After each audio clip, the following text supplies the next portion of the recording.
மக்களே வணக்கம்.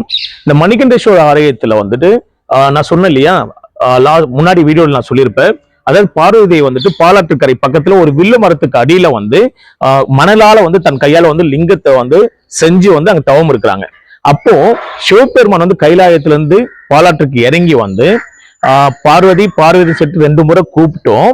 அது வந்து கேட்காம, ஏன்னா அவங்க தவம் இருக்க பார்வதேவன் தவம் இருக்கிறனால அது அவங்களுக்கு கேட்கல. அந்த கோபத்துல என்ன பண்றாருன்னா, சிவபெருமான் வந்துட்டு கங்கா தன் தலையில இருக்கிற கங்கையை வந்துட்டு பெருசா வெள்ளமா ஏற்படுத்தி அந்த வந்து வெள்ளத்தை ஏற்படுத்துறாரு அந்த பாலாற்றுல. அப்போ இந்த லிங்கம் வந்து கரைஞ்சி போக கூடாதுன்னு சொல்லிட்டு பார்வதி வந்துட்டு அப்படியே வந்து தன் கையால் வந்து அணைச்சிருக்காங்க.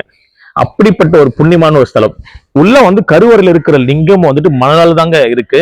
இதை வந்து நம்ம எப்படான்னு சொன்னா, வருஷத்துல ஒரு முறை சிவராத்திரிக்கு மட்டும் நம்ம வந்து அது பார்க்க முடியும். அது வரைக்கும் வந்து வெள்ளி கலசத்துல நீங்க வந்து போட்டிருக்கிறாங்க.